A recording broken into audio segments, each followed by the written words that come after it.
लक्ष्य पर है, क्रियान्वयन क्षमता पर है और यही मैं मानता हूं कि सबका साथ, सबका विश्वास, सबका प्रयास और सबका विश्वास और आप सबके आशीर्वाद के साथ इस क्षेत्र को हम आगे ले जाएंगे। बहुत बहुत धन्यवाद। एक मिनट बैठिए। एक मिनट बैठिए। माननीय सदस्यगण,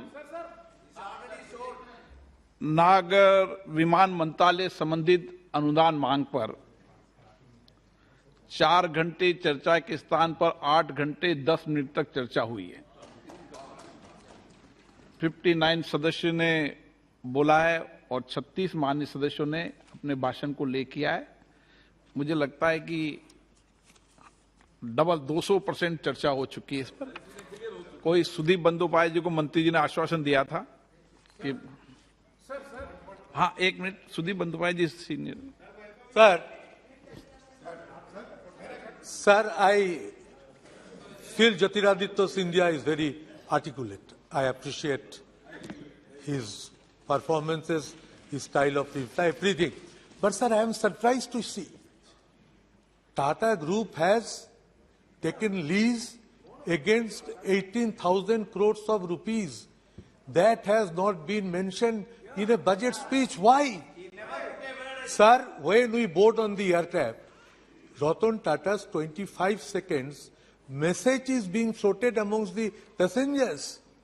He is asking for the cooperation of all persons. Sir, I tell one thing. There may be a feeling I am telling against Ratan Tata, not that. We are in favor. Ratan Tata has been leased out. I support it. Mamata Banerjee has supported it. But with 1 or 2 conditions. Please see that nobody loses their jobs. किसी को कोई नौकरी से मत हटाइए। और secondly, हमारे बंगाल में नेताजी सुभाष चंद्र बोस इंटरनेशनल एयरपोर्ट का नाम से अब पूरा राज्य सरकार को, मुझको और अधीर चौधरी को हाथ जोड़ करके आपका ड्यूटी छोड़ देना, ये मत करिए। नेताजी सुभाष चंद्र बोस को अब तो आपका बीजेपी पार्टी भी आज बहुत ऊपर में उठाया। हम लोग खुश है क्योंकि वो हमारे बंगाल के हैं। तो वो नेताजी सुभाष चंद्र बोस का नाम पर एयरपोर्ट लेके आप कुछ तो करिए, जो सारे देशवासी आपको अभिवादन करेंगे।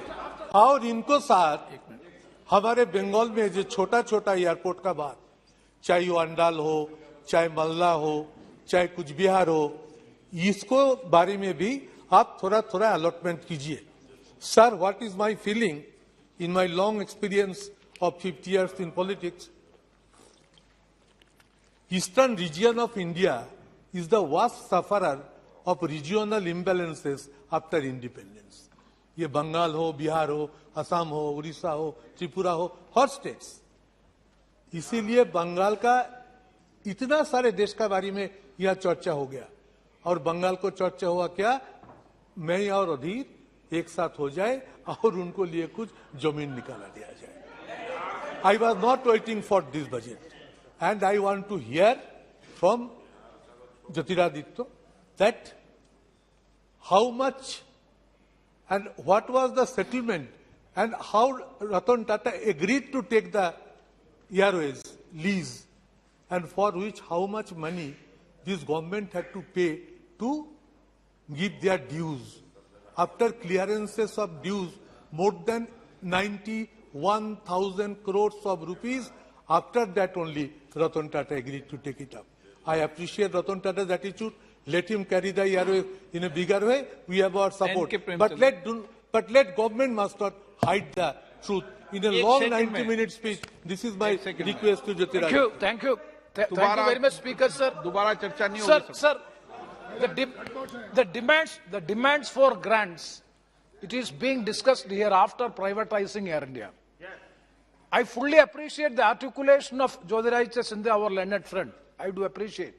But the focal point to be discussed and responded was regarding the privatization of Air India. Nothing is mentioned. It is quite unfortunate. Sir, I have raised so many issues regarding the Air India employees, because the employees who are entitled to have the service up to 58 years, after 1 year Tata take over, they have to retire. So what is the fate of this Air India retired employees? As far as the medical benefit scheme, sir, they are entitled to have the medical benefit scheme even after the retirement. So whether this medical benefit scheme and all other welfare schemes will be available to the Air India employees, these are the pertinent questions which we have put. Shri K. Suresh ji. Unfortunately, nothing has been answered. So kindly respond to these questions also. Thank you. So yesterday I was raising the airfare in Middle East passengers. The peak season, airlines companies raising the fare in a big way. So common passenger could not afford, especially the Middle Kani East. Moji ji. So Honorable Minister is not replied that. Sir, I thank the Minister. He's clarified that the airports are being only leased out and not disinvested. But I'd like to know, the state governments have given the land to the airport authorities for free. So when you're leasing it out, what happens to the state government's share? So I just want a clarification on that. माननीय मंत्री जी, ऐसा है कि एक विषय पर 8 घंटे चर्चा हुई है। आप कोई क्लियरिफिकेशन लेना है तो आप मंत्री जी से ले लेना बाद में। अध्यक्ष महोदय, हमारे सांसदों ने और हमारे वरिष्ठ सांसदों ने जरूर एक महत्वपूर्ण मुद्दा उठाया है और वो एयर इंडिया का मुद्दा है। जिसका भाषण ले हुआ सर, उसके बारे में आपने जवाब नहीं दिया। देगा ना, जवाब आएगा ना। मैं जो अभी मुद्दे उठे हैं उनका मैं जवाब देने की कोशिश कर रहा हूं। ये एक बहुत महत्वपूर्ण मुद्दा है, जैसे सुदीप दाद ने कहा और प्रेमचंद जी ने कहा, और इसे सदन के पटल पे भी मैं रखना चाहता था। मैं घड़ी देख रहा था कि लंबा समय चल रहा है, और लेकिन जरूर इस पर विस्तृत तरीके से मैं अपने पॉइंट्स को आपके समक्ष में रखना चाहता हूं। मैं समाप्त करूं। एयर इंडिया, अध्यक्ष महोदय, देश का नवरत्न था। निजी क्षेत्र से इसकी शुरुआत हुई, इसकी राष्ट्रीयकरण की गई, और राष्ट्रीयकरण करने के बाद कई साल इसे सफलतापूर्वक चलाया गया था। जो आज एयर इंडिया की स्थिति हुई है, जो सुदीप दा ने वर्णन किया और प्रेमचंद जी ने बड़े विस्तृत तरीके से अपने चर्चा में और कट मोशंस में चिंता भी जताई है, यह स्थिति उत्पन्न क्यों हुई है, यह हमें समझने की जरूरत है। अध्यक्ष महोदय, अब मैं थोड़ा समय लूंगा। अध्यक्ष महोदय, 2005-6 में जिस एयर इंडिया की कैपेबिलिटी केवल 14 करोड़ की मुनाफे की थी, उस एयर इंडिया के द्वारा 68 एयरक्राफ्ट बोइंग की खरीदवाने का मसौदा पे हस्ताक्षर किया गया, और 43 एयरक्राफ्ट एयरबस से। जिस कंपनी की क्षमता 15 करोड़ रुपए मुनाफे की हो, उस कंपनी के द्वारा, एयर इंडिया और एयर इंडिया एक्सप्रेस के द्वारा 111 एयरक्राफ्ट खरीदे जा रहे हैं। क्या कारण हो सकता है, इस पर मैं विश्लेषण नहीं करना चाहता। कारण ध्यान है लोगों को, लेकिन ये आप समझिए कि 2005 के पहले 2005 के पहले, अब सुनने की क्षमता रखिए गौरव जी। मैं 8 घंटे कल सुन रहा था, कृपा करके सुनने की क्षमता रखिए। 2005 के पहले जो, देखिए अध्यक्ष महोदय, जो एयर इंडिया 15 करोड़ की प्रॉफिट बनाती है और जो इंडियन एयरलाइंस 50 करोड़ की प्रॉफिट बनाती है, 55,000 करोड़ का डेट बर्डन लिया जाता है, 111 एयरक्राफ्ट खरीदी जाती हैं, और भाग 1 क और भाग क कि उस 111 एयरक्राफ्ट में से 15, 20, 777, 300 ER जो जरूरत है उससे ज्यादा खरीदी जाती है, और 5 एयरक्राफ्ट B300, 200 EK ये 13-14 में बेची जाती है। ये और कर दिया। 111 एयरक्राफ्ट आप खरीदें 55,000 करोड़ का, जिस कंपनी का डेट टू इक्विटी रेशियो और इंडस्ट्री में देखा जाता है कि लेवरेज एक सीमा से ज्यादा नहीं लिया जाता किसी कंपनी में, नहीं तो कंपनी डूबेगी। जिस कंपनी का लेवरेज ऑलरेडी 5:1 है, मतलब डेट 5 और इक्विटी 1, उसमें आप 55,000 करोड़ का आप ऋण लेते हो, और उसके बाद केवल ये नहीं, लेकिन दोनों कंपनीज का मर्जर करते हो।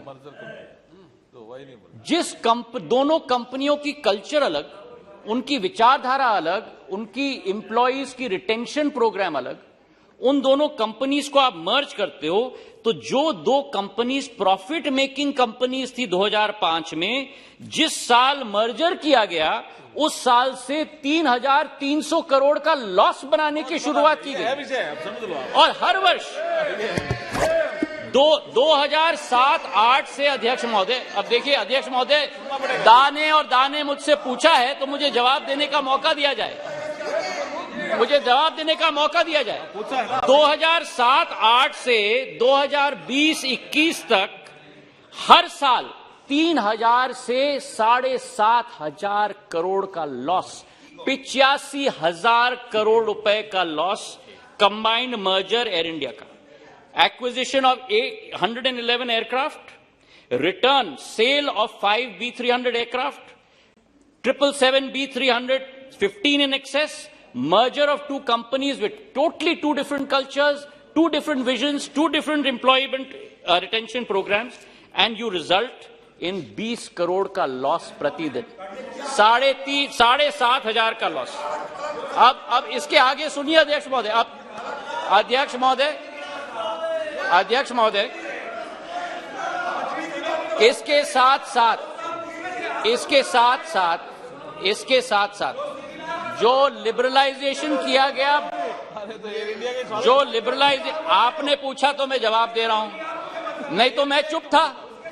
आप नहीं पूछा, आपने ही मेरा मुंह खुलवाया, मैं तो कुछ नहीं कह रहा था, आपने ही मेरा मुंह खुलवाया है, मैं तो बैठ गया था। इसके बाद अध्यक्ष महोदय, लिबरलाइजेशन ऑफ बायलैटरल्स, आप सुनिए, 2004-5 में जो लिबरलाइजेशन की गई बायलैटरल्स की, जो भारतीय कैरियर्स थे, जो बायलैटरल्स 51 मिलियन की बायलैटरल्स थी, उनको बढ़ाकर 51 मिलियन बायलैटरल्स, मतलब जितनी क्षमता सीट्स की दी जाती हैं विदेशी एयरलाइंस को यहां आने के लिए और हमारे एयरलाइंस को वहां जाने के लिए, उसको बढ़ाकर 180 मिलियन किया गया, और खाड़ी देशों में 100 से 200% बढ़ाया गया, साउथ ईस्टियन नेशंस को 200% बढ़ाया गया, और यूरोपियन नेशंस को 400% बढ़ाया गया, जबकि भारतीय कैरियर्स के पास वो क्षमता नहीं थी। तो इसके आधार पर अध्यक्ष महोदय, क्या पोजीशन हुआ एयरलाइंस की जब ये स्थिति हुई जो दा पूछ रहे थे मुझसे? 14 साल के लॉसेस 85,000 करोड़, भारत सरकार की इक्विटी की infusion 54,000 crore, government grant 50,000 crore, 190,000 crore तो ये हो गया, और वर्तमान का नेट डेट था 66,000 करोड़, तो 2,50,000 करोड़ की खाई एयर इंडिया में उत्पन्न हो गई थी। और ये पैसा भारत सरकार का नहीं है, ये पैसा भारत के 135 करोड़ जनता का पैसा है। और हमारे प्रधानमंत्री ने निर्णय लिया कि हमारे प्रधानमंत्री ने संकल्प किया कि इस घाटे को बंद करना ही होगा और इसका विनिवेश करना ही होगा, ताकि भारत सरकार और भारत की जनता का पैसा का संरक्षण किया जाए और उसका सदुपयोग किया जाए, उज्ज्वला के लिए, राशन के लिए, सड़कों के लिए, जल जीवन के लिए, आम जन के लिए, और इसलिए अध्यक्ष महोदय इस कंपनी का विनिवेश किया गया। जो प्रेमचंद्रन जी ने बहुत महत्वपूर्ण मुद्दा उठाया था और दास साहब ने उठाया था कि जो हमारे कर्मचारी हैं उनकी स्थिति क्या है, हमारे शेयर होल्डर्स एग्रीमेंट में विस्तृत रूप से लिखा गया है। पहला कंडीशन कि 1 साल के लिए कोई भी हमारे कर्मचारी को फायर नहीं किया जाएगा, उनको रिटेन किया जाएगा 1 साल के लिए। 1 साल के बाद अगर किसी को रिटेंशन से हमें हटाना है तो केवल वीआरएस स्कीम के आधार पर किया जाएगा, उसके अलावा नहीं। जहां तक मेडिकल की बात प्रेमचंद्रन जी ने कहा,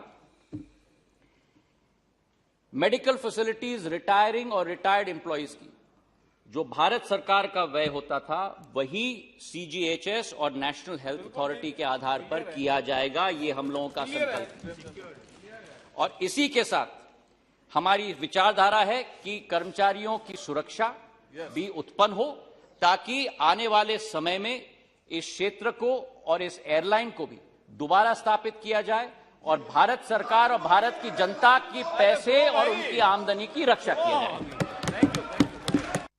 नागर विमानन मंत्रालय से संबंधित कोलकाता एयरपोर्ट के बारे में बताना चाहता हूं कि द्वितीय एयरपोर्ट एक अलग मुद्दा है, पर कलकत्ता एयरपोर्ट में भी विस्तारीकरण हम लोग कर रहे हैं। 1000 करोड़ रुपए का निवेश किया जा रहा है, नया टर्मिनल बिल्डिंग बनाया जा रहा है, सब कुछ बनाया जा रहा है। नागर विमान मंत्रालय से संबंधित अनुदान की मांग पर एयरपोर्ट से वेस्ट बंगाल में हम बहुत बनाना चाहते हैं। कृपा करके आप मुझे मदद कर लें, जहां हमको जमीन मिलेगी वहां हम लोग जरूर करेंगे, ये विश्वास मैं आपको दिलाता हूं। इसी के साथ बात की गई। माननीय मंत्री जी श्री एन.के. प्रेमचंद्र, श्री हनुमान बेनीवाल तथा श्रीमती अपूर्वा पोद्दार द्वारा कटौती प्रस्ताव प्रस्तुत किए गए।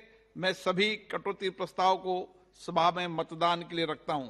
प्रश्न ये कि माननीय सदस्यों द्वारा प्रस्तुत सभी कटौती प्रस्ताव स्वीकृत किया जाए। जो सदस्य पक्ष में हाँ कहें, जो सदस्य विरोध में ना कहें। मेरे विचार में निर्णय ना वालों के पक्ष में, ना वालों के पक्ष में कटौती प्रस्ताव अस्वीकृत हुए। अब मैं नागर विमान मंत्रालय से संबंधित अनुदान की मांग सभा में मतदान के लिए रखता हूं। प्रश्न ये कि अनुदान की मांगों की सूची के स्तंभ 2 में नागर विमान मंत्रालय से संबंधित मांग संख्या 8 के सामने दर्शाए गए मांग शीर्ष के संबंध में 31 मार्च 2023 को समाप्त होने वाले वर्ष में संधाय के दौरान होने वाले खर्चों की अदायगी करने